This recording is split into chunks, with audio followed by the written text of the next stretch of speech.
Olá, eu sou a Cecília da Estalo e hoje a nossa conversa vai ser sobre autoconhecimento.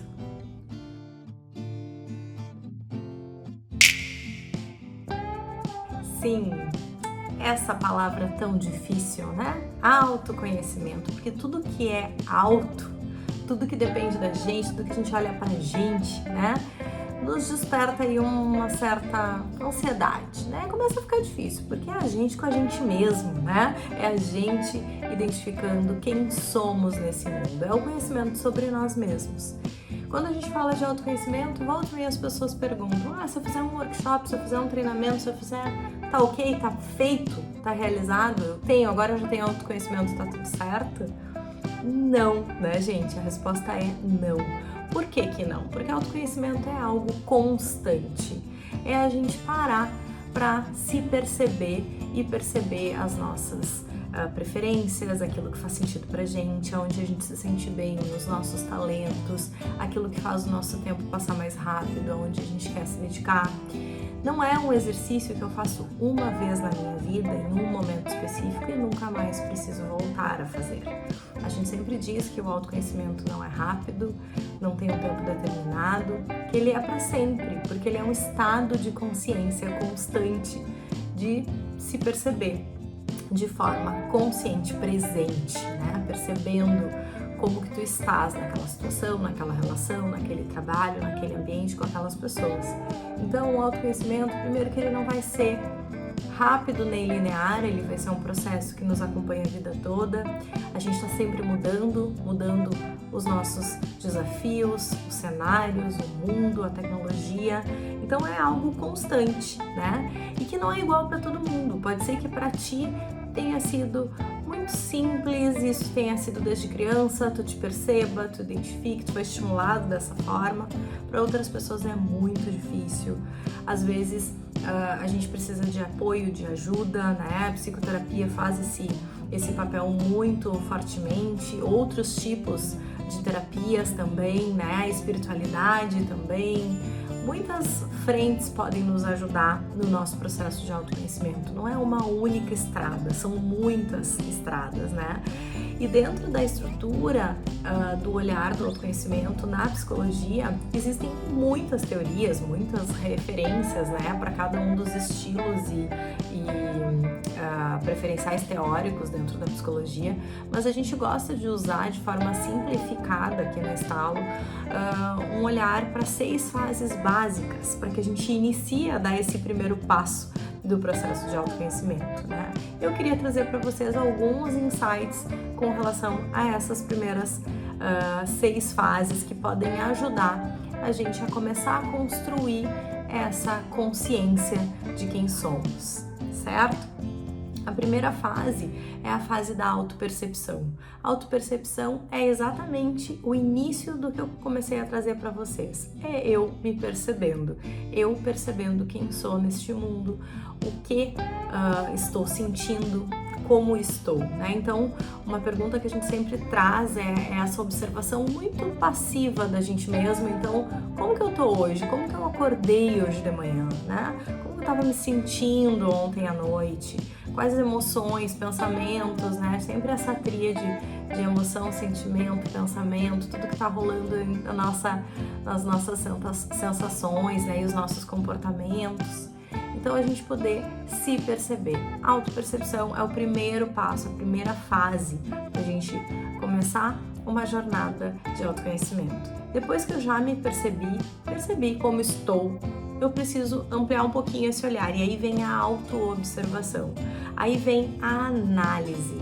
Então, como me sinto, como me senti quando acordei e agora, o porquê me sinto dessa forma. Então, eu começo a analisar um porquê dos meus comportamentos. Aqui a gente pode trazer um olhar muito forte para onde eu me dedico, onde eu dedico energia. Na autoobservação a gente pode pensar que aquilo que eu dedico mais horas do meu dia, aquilo que eu resolvi estudar, que eu resolvi trabalhar, né, são coisas que batem em mim positivamente, que me geram interesse, e aí eu começo a compreender os meus comportamentos. Então a autoobservação parte de eu analisar esses comportamentos, começar a buscar os porquês, né, da minha história, da minha trajetória. Logo em seguida a gente vai para a terceira fase, que é a memória autobiográfica. Na memória autobiográfica eu tô falando sobre perceber que tudo que eu construí, que eu vivi ao longo da minha trajetória de vida, a minha memória, da minha história, impacta em quem eu sou hoje. Então, sendo bom, sendo ruim, independente do que for, tudo que tu é hoje, os teus comportamentos de hoje, a forma como tu enxerga o mundo, como tu reage às tuas relações, tem relação com tudo que tu viveu até aqui. E cada vez que a gente vive novas experiências, a gente agrega mais nesse livro da vida, né? Nessa memória autobiográfica. Então, parar para perceber que tem pontos da tua história que são essenciais na formação de quem tu és hoje e não bloqueá-los, não excluí-los, porque muitas vezes a gente não gosta de lembrar. Normalmente são momentos mais complexos, nem sempre extremamente felizes, às vezes são momentos de virada de vida, né? De migração, de mudança. Então são momentos essenciais. Eu gosto sempre de provocar que a gente olhe para nossa história de vida, que vocês vão pensar, é muita coisa, olhar para a vida inteira, como é que eu faço esse movimento, né? Eu sempre divido a nossa história em 3 momentos: infância, adolescência e vida adulta. Se eu buscar referências, pontos essenciais da minha infância, da minha adolescência e da minha vida adulta, talvez eu consiga simplificar isso. Naturalmente, a gente evita entrar em contato com sentimentos mais desafiadores, né? Ou as nossas memórias negativas também são muito fortes e aí a gente não consegue compreendê-las. E o que eu sempre trago também quando a gente trabalha as questões de autoconhecimento é que crescer dói, né? Evoluir dói. Passar a ser independente, sair do colo da mãe, caminhar sozinho, andar na rua, ir pra escola e assim por diante, virar adolescente, virar adulto, né? É um movimento de perdas, envolve perdas. E esse movimento muitas vezes nos deixa marcas. Independente do tipo de marcas, ele nos deixou cicatrizes e nós somos quem somos a partir da cura dessas cicatrizes, né? Das nossas heranças emocionais que estão conosco na nossa trajetória. Então, poder olhar para isso como um processo que nos transformou e gratidão por tudo que vivemos nos transformou em quem nós somos. Eu brinco que eu sou a versão iOS atualizada 4.3, né? 43 anos, da Cecília, que lá atrás viveu muitas coisas, muitas referências na sua história. Então já me auto-percebi, já me auto-observei, já revisitei a minha memória autobiográfica. Depois disso, a gente vem para a nossa 4ª fase, que é a fase da autoestima. A autoestima fala sobre eu dedicar carinho, amor a mim mesmo, estima a mim mesmo. E como é difícil. Se eu perguntar para vocês quem é a pessoa mais importante da vida de vocês, tenho certeza que vai vir a mãe, o pai, o filho, a filha, o marido, a esposa, né? Alguém. A gente não lembra da gente em primeiro lugar, porque a gente sempre se dedica ao outro. E a autoestima fala de eu dedicar o mesmo carinho, o mesmo cuidado que eu dedico para os outros, eu dedicar a mim mesma, eu ter os meus momentos de reflexão, eu cuidar de mim. Afinal de contas, se a gente não cuida da gente, como cuidaremos dos outros, né? Como que eu vou ser uma ótima amiga, uma ótima mãe, uma ótima companheira se eu não consigo ser isso para mim mesma, né? Então, poder valorizar, sabendo os pontos que tu tem de talento, aquilo que tu faz muito bem, buscar referências pessoais positivas, né, da tua trajetória, nos ajudam a fortalecer a nossa autoestima. Então, busca essas referências positivas, e aqui é positivo, porque todos nós temos talentos, né? Então a gente está sempre olhando o copo meio vazio, mas aqui é a hora da gente olhar para aquilo que funciona e nos energizarmos, né, como seres humanos. Depois da autoestima, a gente parte para a 5ª fase, que é a fase do autoconceito, que é como a gente se conceitua nessa sociedade.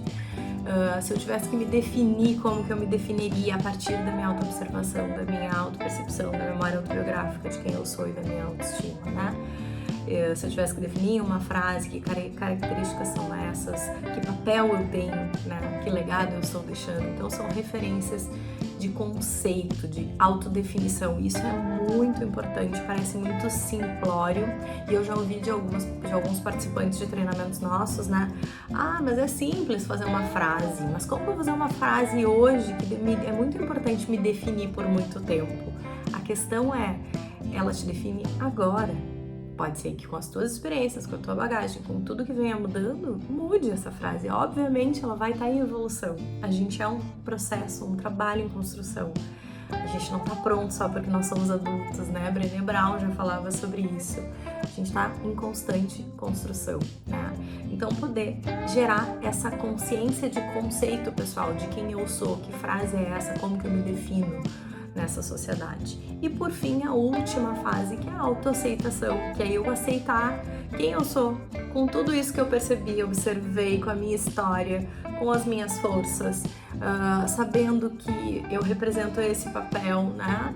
É realmente aceitar que nós temos limitações, né? Que nós temos pontos de desenvolvimento e que a gente está em evolução constante. Então, conseguir ter isso claro e aceitar os nossos limites, saber dizer não, né? Saber os nossos limites aí na autoaceitação é essencial para que a gente se tranquilize e possa lidar com os desafios que a vida nos apresenta. Exercer o autoconhecimento é algo constante, gente. Eu digo que é o estado de presença que vai fazer diferença na tua trajetória.